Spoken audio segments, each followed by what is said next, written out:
Yoga. The Bhakti Yoga process is practiced by the devotees in different methods, like hearing, chanting, remembering, serving the lotus feet, worshiping, praying, rendering service and love, becoming friendly, and offering all that one may possess. All 9 methods are bona fide methods, and either all of them, some of them, or even one of them can bring about the desired result for the sincere devotee. But out of the 9 different methods, the first one, namely hearing, is the most important function in the process of Bhakti Yoga. Without hearing sufficiently and properly, no one can make any progress by any of the methods of practice. And for hearing only, all the Vedic literatures are there, compiled by the authorized persons like Vyasadeva, who is the powerful incarnation of Godhead. And since it has been ascertained that the Lord is the super soul of everything, he should therefore be heard and glorified everywhere and always. That is the special duty of the human being. When the human being gives up the process of hearing about the all-pervading personality of God, he becomes a victim to hearing rubbish transmitted by man-made machines. Machinery is not bad, because through the machine one can take advantage of hearing of the Lord. But because machinery is used for ulterior purposes, it is creating rapid degradation in the standard of human civilization. It is said here that it is incumbent upon the human being to hear, because the scriptures like Bhagavad Gita and Srimad Bhagavatam are made for that purpose. Living beings other than human beings have no ability to hear such Vedic literatures. If human society gives itself to the process of hearing the Vedic literature, it will not become a victim of the impious sounds vibrated by impious men who would degrade the standards of the total society. Hearing is solidified by the process of chanting. One who has perfectly heard from the perfect source becomes convinced about the all-pervading personality of Godhead, and thus becomes enthusiastic to glorify the Lord.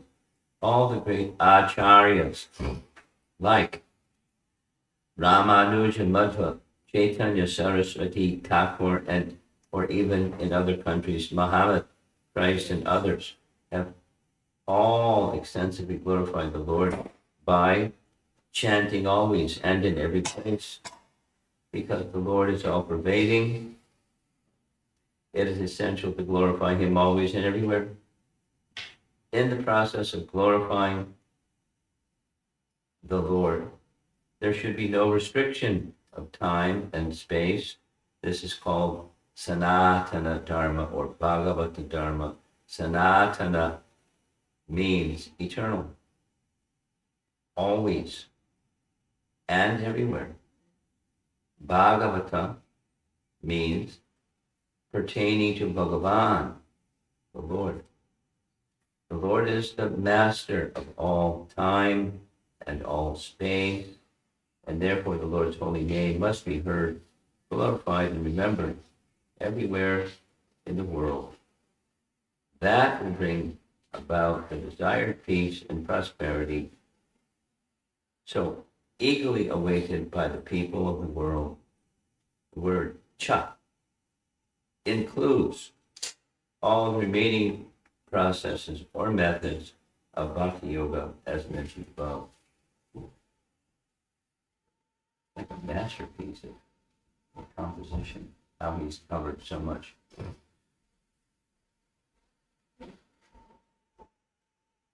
Well, this certainly answers the question from yesterday evening of the two processes, hearing and chanting. Other processes, which is most important, hearing, underscored by this purport, tasmat. So let's go to the first word of the verse, tasmat, therefore, and I'll read the verse in the purport of the previous verses, 2.5 pages. Bhagavan Brahma Karshnyena Trir Aviksha Manisaya Tad Adyasvasat Ka Kutasto Ratir Atma Ito Bhavat. The great personality of Brahma. That's too many verses back, isn't it? Sorry about that. I've got 34, 35. The personality of Godhead, Lord Sri Krishna, is in every living being, along with the individual soul, and this fact is perceived and hypothesized in our acts of seeing and taking help from the intelligence, therefore.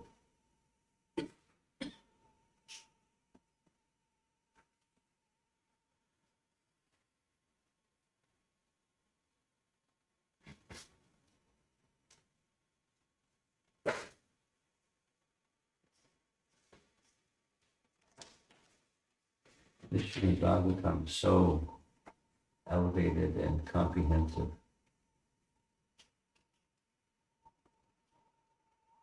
It's easy to spend a little bit of time on limited or imperfect or nice try kind of conceptions of divinity or the supreme.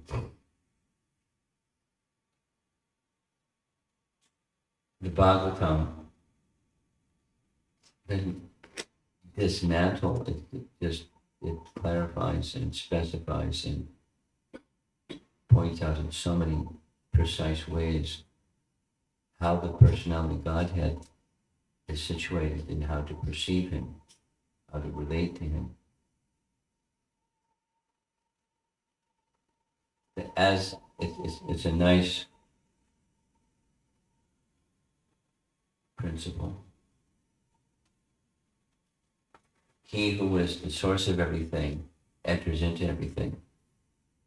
He has unlimited potencies, spiritual, unlimited, material, unlimited.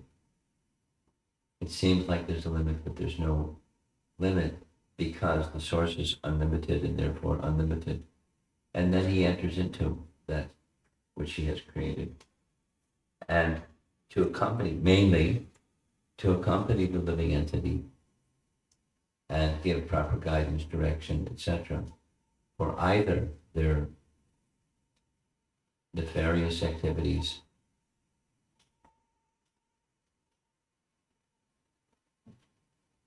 or the devotional activities, again connecting with him. And that same personality, Godhead, super soul, giving intelligence, knowledge, and forgetfulness, everything to living entities.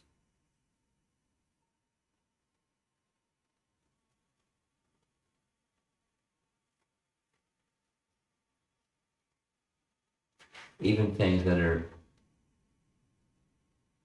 hurtful or detrimental, he gives. Not like he wants to give, but ignoring the personality of Godhead, combine that with desire, and so there's the personality of Godhead as the source of everything, supplies the fruit of that ignorant desire.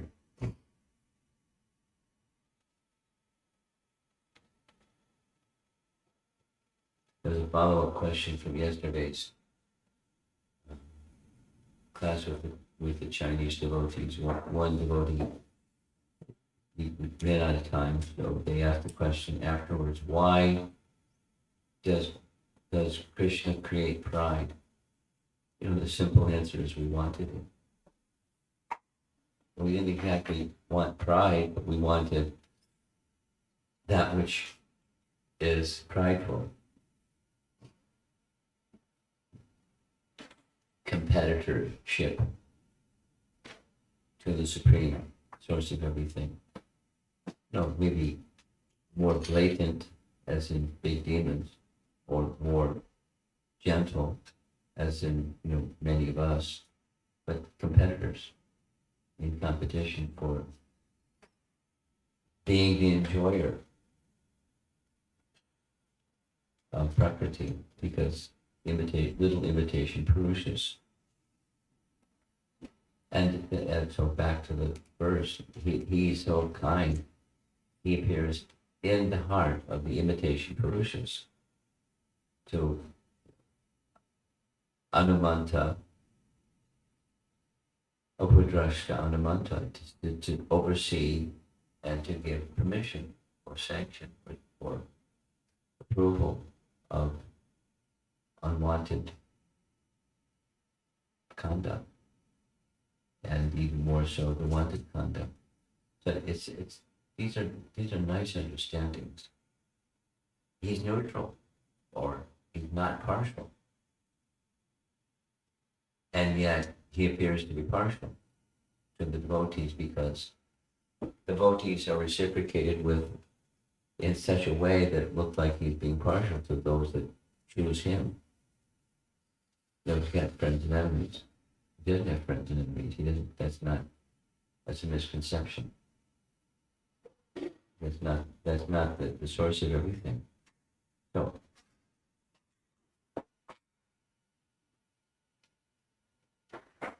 the Bhagavatam paints the complete picture, and just put these two verses together because this morning's verse starts with therefore, Tesla.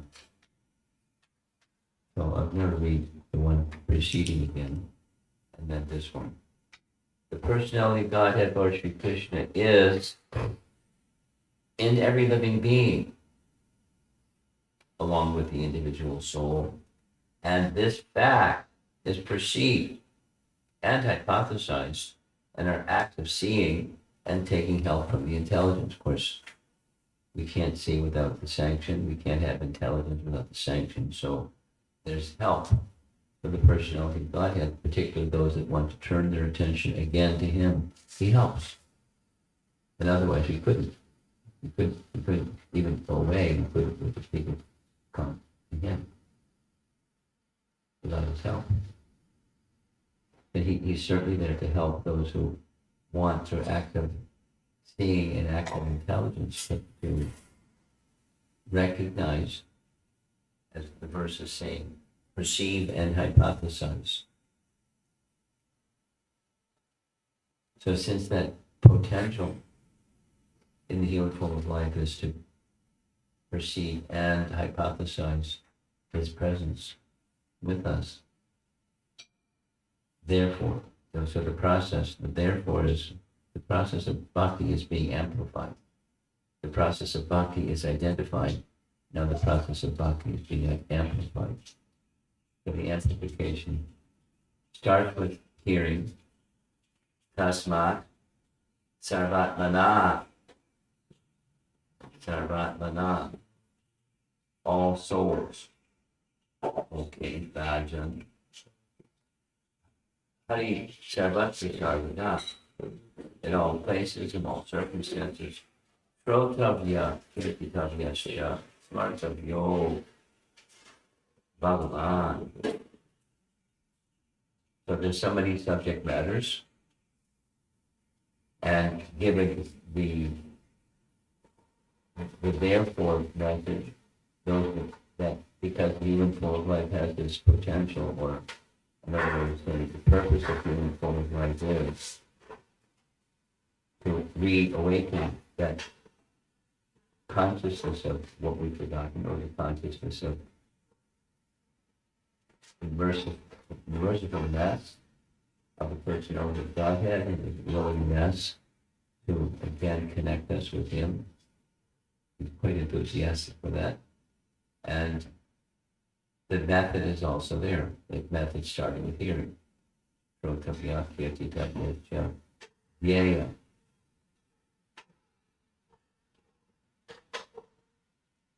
Smartavya. Smartavya, remembrance. The hearing and chanting has the potential to lead to remembrance.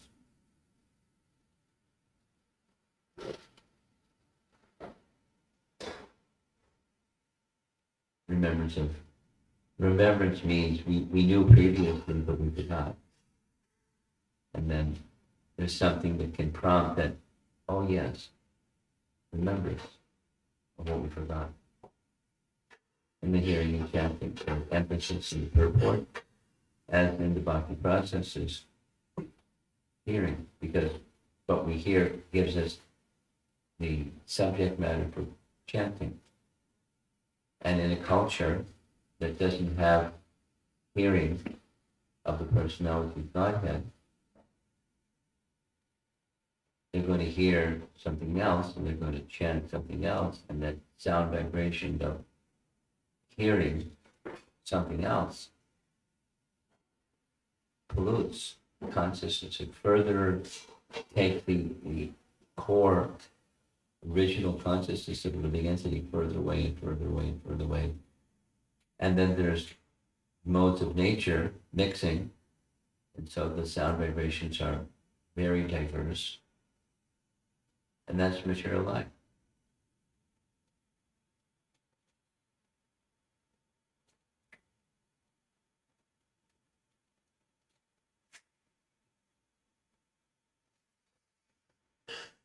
The hearing stimulates the modes of nature of this mode, that mode, the other mode, and then by inclination, once the mode of nature is stimulated by sound, it's just how it's Samkhya philosophy.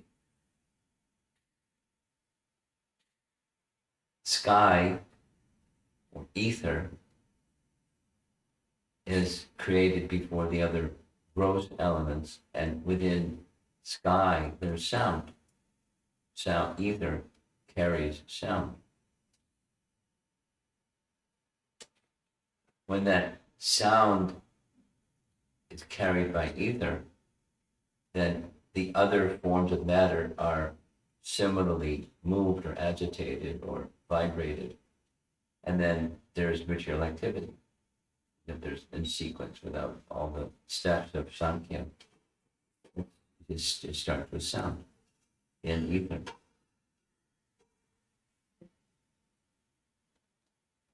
And that's unfolding, you have material life of it in this diversity with different modes and therefore different behaviors, different everythings, different forms, different species, different differences.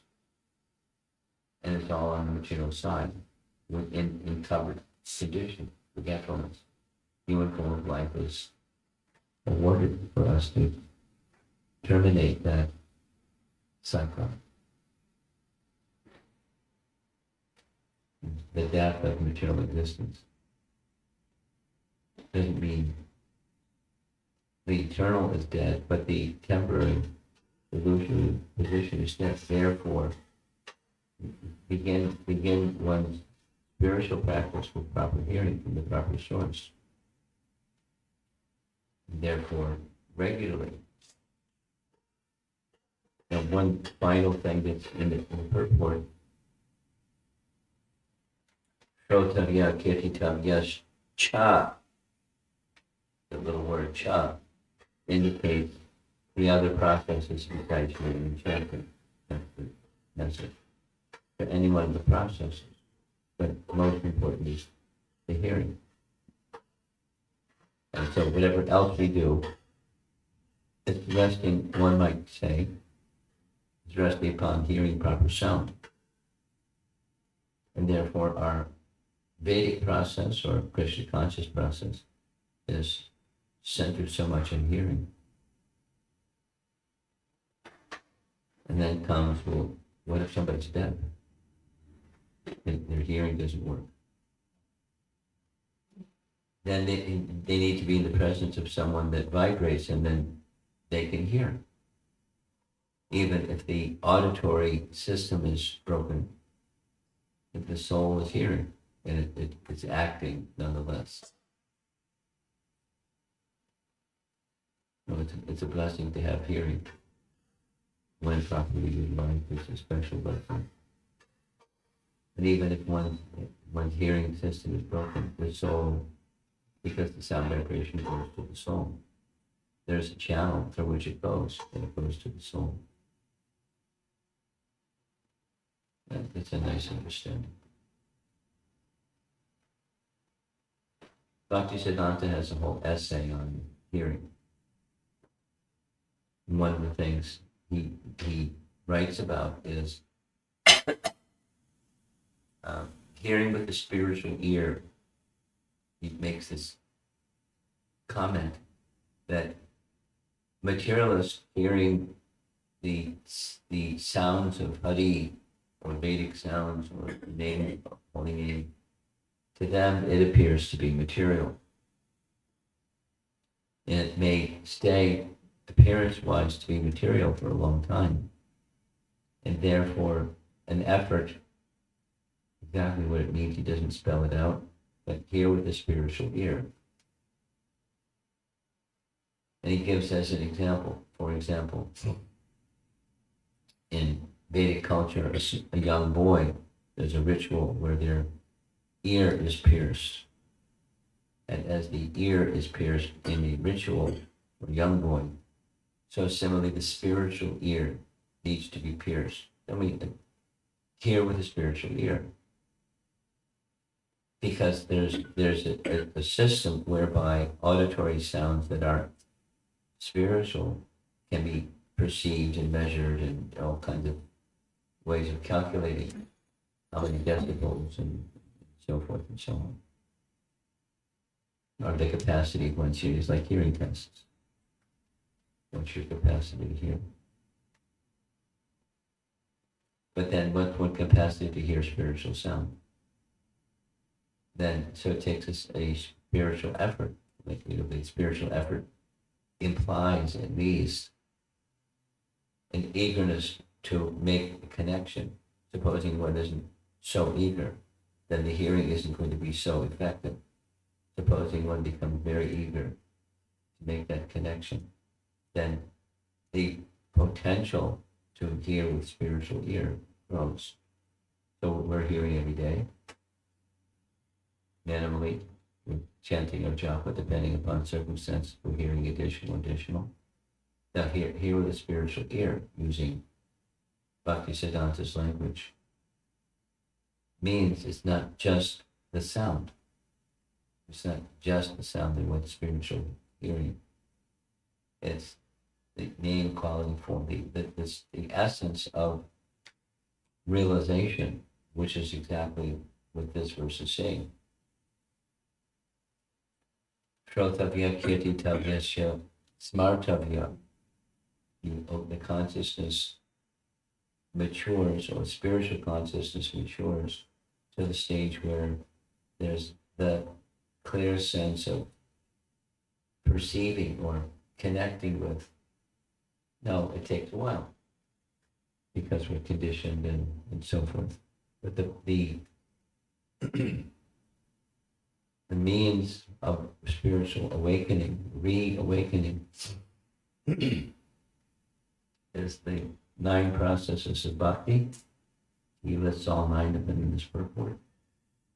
And the most powerful and most important in the beginning stage is the hearing stage.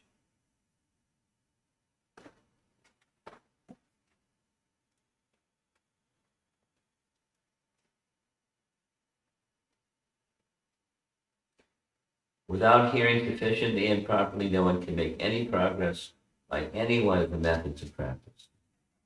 Right after listening, 9 processes of bhakti. So, very important.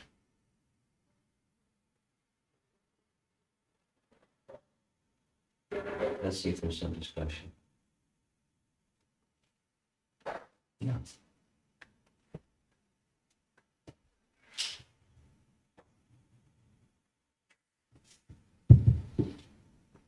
Hare Krishna, Guru Maharaj.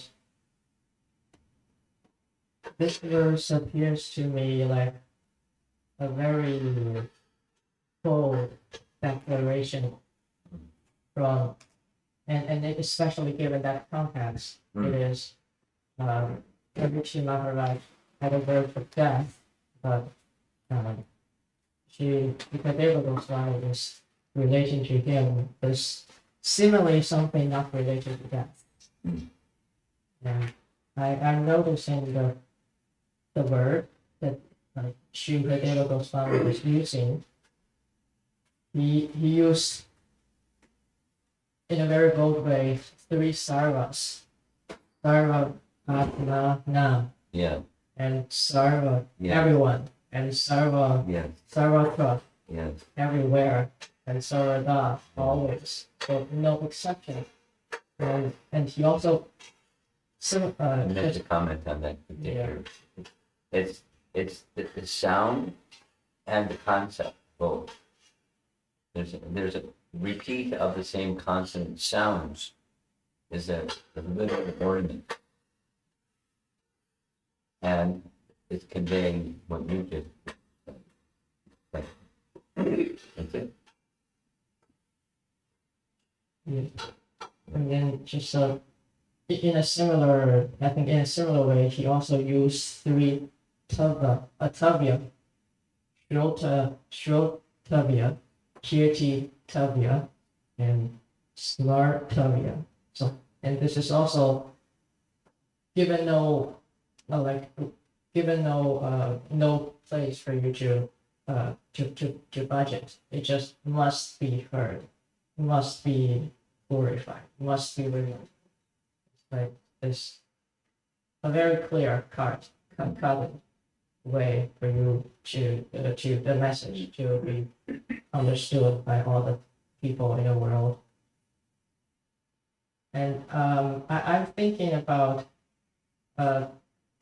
just in contrary to what is described by Shukadeva Goswami here, in a daily life, for example, in my life, it's not always the case that I'm able to tune into this Shukadeva Goswami's instruction. Sometimes I'm not able to always hear, remember, chant. And I'm reflecting about this also in connection with the pride thing, the pride that you slightly touched upon. I think that's somehow an effect of pridefulness in a sense, because when it's even in a very subtle pridefulness or something like that, the effect is always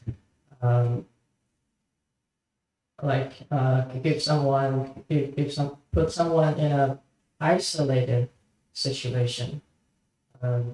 It's more the person is more likely to become self-indulgent and self-absorbed and be isolated from the surroundings. And on the contrary, the one who is able to hear is more situated in humility. In humility. Is because in humility, the effect is one is more willing to be sensitive to others' emotion and of others' state of consciousness. The hearing could be solitary, in addition to, in company of, hearing can be just, if I'm a solitary person, for different reasons, there may be solitary persons. So yogis may be solitary persons, and that solitary yogi facilitates in hearing, making certain vibrations and not making other vibrations. It doesn't imply the social dynamic of hearing from another. No, hearing from another does imply humility, because I'm hearing from another. that you're indicating. Humility in hearing, and I'm in the social dynamic from others I'm hearing. That's humility. That was your point, right? Yeah, you're more humble, you're more likely to hear other and be and response to others.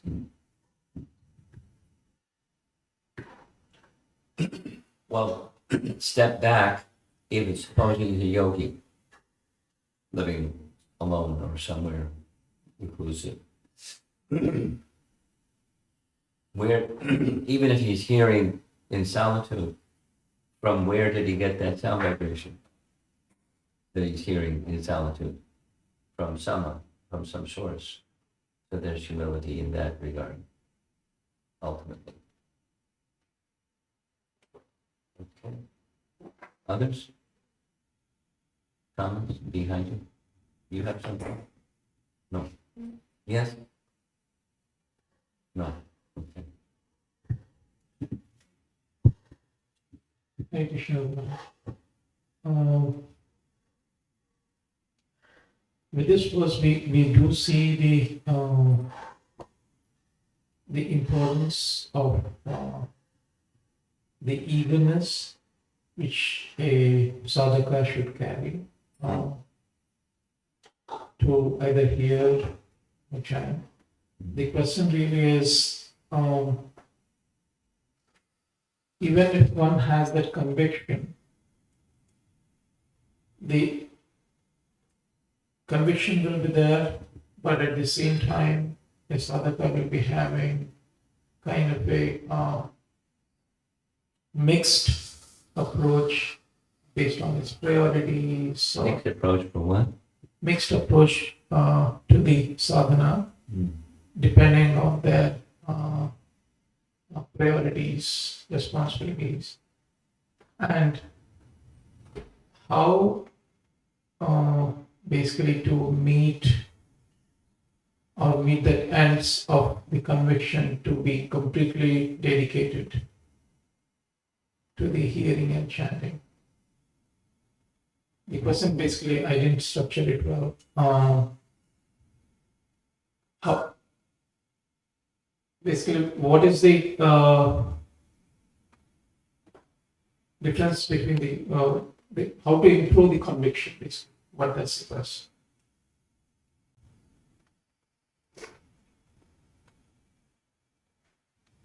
Conviction is there for the sadhana, is a sadhaka, but it all depends on the circumstances, priorities he carries. Well, as you were speaking, the previous part, I was thinking about something the Prabhupada said that was his practice during his household days. For myself, not being a householder, and by my experience, I like chanting everything, all my japa, for example, and the primary sadhana is early in the morning. Now, I don't know, Prabhupada didn't speak much as a householder either, as he did later, but my understanding is it was his practice that he would chant it some rounds during different times of the day, and that suited him. But you're back to the conviction or the enthusiasm or the sense of purpose. How to maximize that, which is what your question is. So it's something that's from inside. And so circumstances may dictate.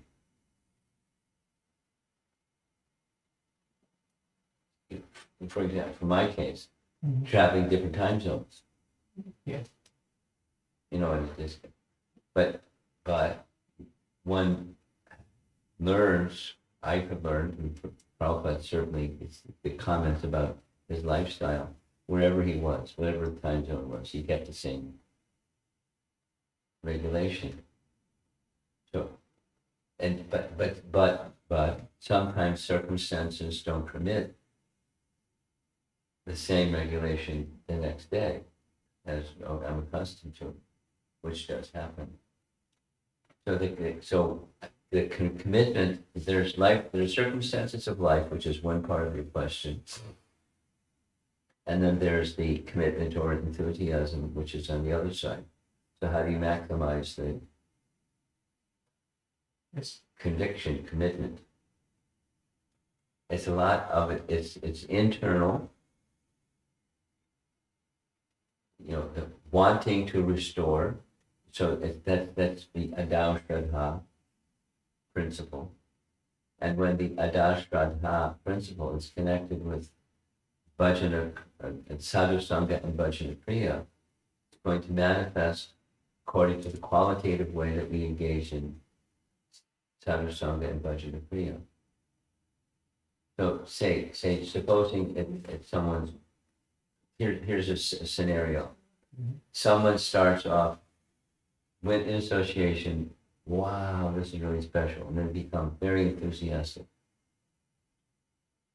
And that's really good, because so how to sustain, supposing that same person over time, enthusiasm starts to sag a little bit, or more than a little bit, or really badly, or they stop, or desist.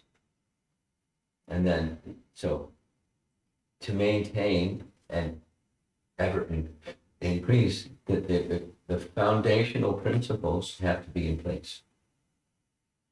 The faith, preliminary faith, has to be rekindled or revisited, or you look within and feel that same conviction.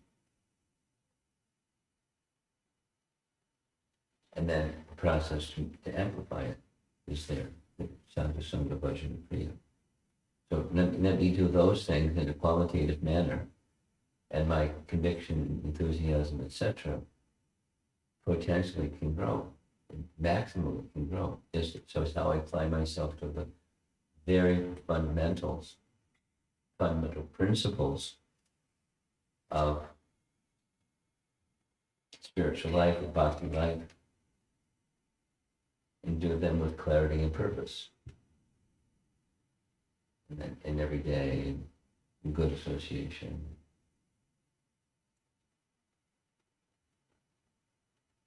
I'll give a little example. One of the persons who was at this Sadhu Sangha retreat, I've known for many, many years, like many years, from when he was in college. And now he's married and has a small child. So that's a number of years. And after he graduated from college, he got a job in Houston, Texas. So he was part of the community, he had friends, and his wife was happy, he was happy, and the child had other children. Then his job employer shifted him to Arkansas. Like, he said to, the moon or something. Mm-hmm. No association. It was like, so what do I do? And that kind of, and so, we had this conversation before he left, and then he left. And when I saw him during the retreat, there's now 25 people that are coming together on a regular basis in little old Arkansas, wherever, I didn't know what city. Mm-hmm. But, Krishna has reciprocated, so the circumstances are very different. But he's been sent by Krishna to that place, to every town and village kind of a mission. And he was there to support him. Now, this is on the Sadhu Sangha principle, because it's a principle. And if there isn't something, then you create that something by your Krishna consciousness. Mm. So, back to your question. The circumstances of life are different. But if the core is there, the enthusiasm, conviction that this is important, so it's keeping alive what's important. It's a Tao Shraddha principle, keeping it alive by the same processes. Sadhu Sangha Bhajana Kriya. in somehow or other, or combination. Because in many cases, people these days get association virtually. Hmm. That's their association. So somehow, the conviction and enthusiasm by the same process. And let it stay alive, don't let it become cold. Or slacken in submission, as Bhakti Vinod Thakur expresses. And what's the safety net from that tendency, weakness tendency, slackening in submission? Staying in good association and be ready when Krishna bonks you on the head because you became slack, and it, bonk in the head hurts. You recognize what's going on. It's mercy.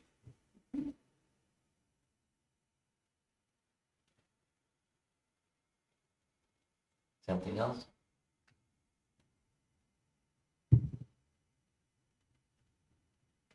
Yes, behind you.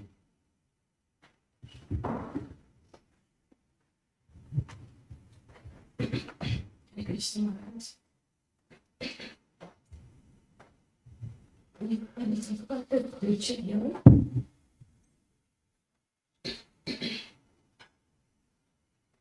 we talk about the spiritual year, right? Which? When Bhaktisiddhanta Saraswati Thakur Maharaj speaks about the spiritual year, yearning with the spiritual year. Yeah.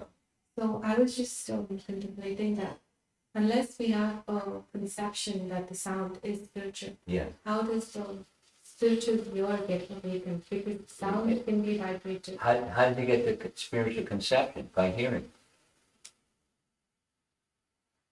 So, even what I'm responding by saying, even if I don't have a conception, if the source is a spiritual source and I'm hearing, then the lack of spiritual conception can be replaced by a spiritual conception, by the process of hearing. So it's gradual, in short. Important, very important, the source that we hear from. And even if my conceptions are distorted or wrong, hear from the right source and it's effective. At least gradually, to replace the non-spiritual with spiritual conception. The source is important. And then the attentiveness with which one hears. So the material ear, just by hearing the spiritual vibration, becomes spiritualized. By hearing from the right source, material conceptions can be cleared. I'm talking about material ear, because you said ear with the spiritual ear, right? So when the But how does that hearing with the spiritual ear take place? From hearing, you start with hearing from the right source. At least the potential is there.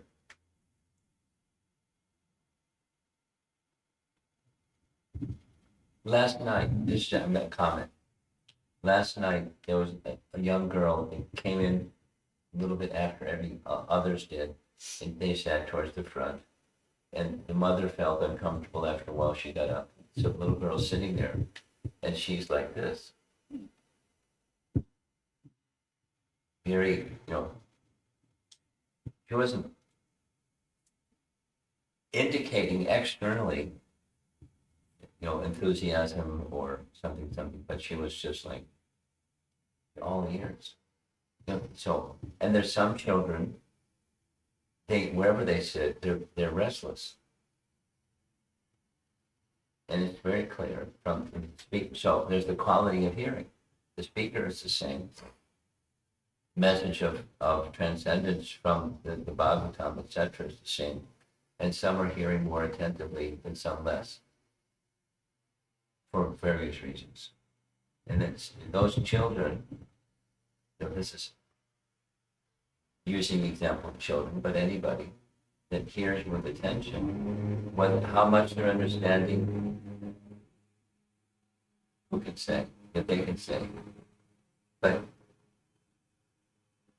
how much they're understanding, they could be clearing of material conceptions, maybe slow, fast, they may be more spiritually involved, whatever. It's the hearing with attention.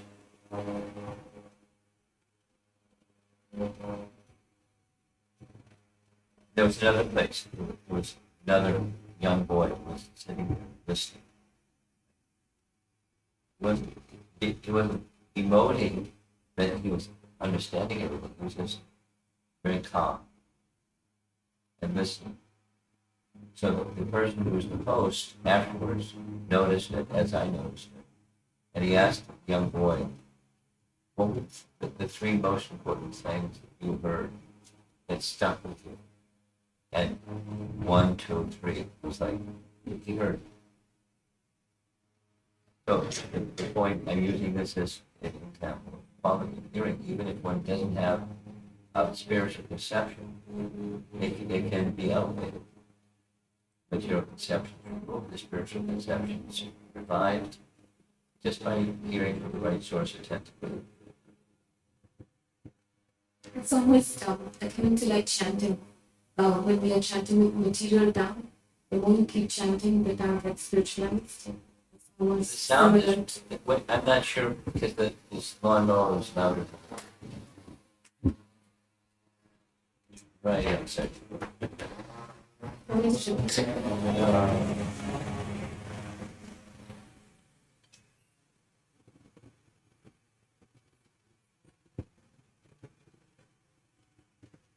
that's it. Okay, try again. I've heard from you that material down, when you keep chanting, it becomes spiritualized. Material down becomes spiritualized the more you're chanting because the sound vibration is spiritual. So likewise, when we are hearing, the material here can also become spiritualized Yes. the more we hear the Yeah. spiritual sound. Yeah. So this is what I was trying Yeah, to. obviously. But that this thing on the side of our head is material, but it can act in a spiritual way by the medium of what you're saying, by the medium of hearing spiritual sound. This fleshy thing on the side of the ear can be the receptacle. But supposing it doesn't work, supposing one's hearing is broken, supposing someone's deaf, they can still perceive spiritual sound and experience spiritual sound, even their death, because it's not dependent upon material. Anyway, that's the detail. If we can end, thank you. Srila Prabhupada. Ki Jai. ईश्वर सर्वं पस्मन् गुरुमहाराज की जय।